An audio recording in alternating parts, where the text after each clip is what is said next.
Stitch ലിലോയുടെയും ചേച്ചിയുടെയും ഒപ്പം surfing ചെയ്യുമ്പോൾ ജംബ വെള്ളത്തിൽ നിന്ന് വന്ന് അവനെ പിടിക്കുന്നു. പെട്ടെന്ന് ബാലൻസ് നഷ്ടമായി ലിലോയും ചേച്ചിയും വെള്ളത്തിൽ വീഴുന്നു. വെള്ളം പേടിയായ സ്റ്റിച്ച് ജംബയുടെ കയ്യിൽ നിന്ന് രക്ഷപ്പെട്ട് ലിലോയെ വന്ന് പിടിക്കുന്നു. പക്ഷെ ജംബ വന്ന് രണ്ടുപേരെയും വെള്ളത്തിനടിയിലേക്ക് വലിച്ചു കൊണ്ടുപോകുന്നു. ലിലോയുടെ ചേച്ചി സ്റ്റിച്ച് ലിലോയെ വെള്ളത്തിനടിയിലേക്ക് വലിച്ചു കൊണ്ടുപോയതാണെന്ന് വിചാരിക്കുന്നു. അവൾ വെള്ളത്തിനടിയിലേക്ക് വന്ന് സ്റ്റിച്ചിനെ ചവിട്ടി മാറ്റിയിട്ട് ലിലോയെ രക്ഷിച്ച് കരയിലെത്തിക്കുന്നു.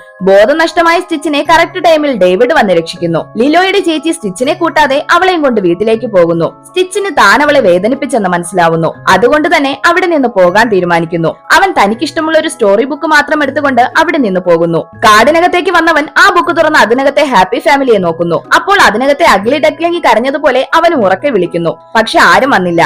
പിറ്റേ ദിവസം ജംബ അവിടേക്ക് വരുന്നു. സ്റ്റിച്ച് അവനോട് തന്റെ ഫാമിലി എവിടെയെന്ന് ചോദിക്കുന്നു. അപ്പോൾ ജംബ അവന് ഫാമിലി ഒന്നുമില്ല, താനാണ് അവനെ ഉണ്ടാക്കിയതെന്ന് പറയുന്നു. എങ്ങനെയാണ് തനിക്ക് പാരന്റ്സ് ഇല്ലാതിരിക്കുന്നതെന്ന് സ്റ്റിച്ച് ചിന്തിക്കുന്നു. പക്ഷെ തനിക്കിപ്പോഴും ഒരു ഫാമിലി ഉണ്ടല്ലോ എന്ന് ചിന്തിച്ച് അവൻ ലിലോയുടെ അടുത്തേക്ക് ഓടുന്നു. അതേസമയം ലിലോയുടെ ചേച്ചി മനസ്സ് തകർന്ന് അവളോട് സംസാരിച്ചു കൊണ്ടിരിക്കുന്നു. കാരണം അവളെ ചേച്ചിയുടെ അടുത്ത് നിന്ന് കൊണ്ടുപോകുന്നതിനായി ഒരു ഓഫീസർ വരും. അത് തടയുന്നതിനായി ചേച്ചി പുറത്തേക്ക് പോകുന്നു. ചേച്ചി പുറത്തേക്ക് പോയ അതേ സമയം തന്നെ സ്റ്റിച്ച് ലിലോയുടെ അടുത്തേക്ക് വരുന്നു.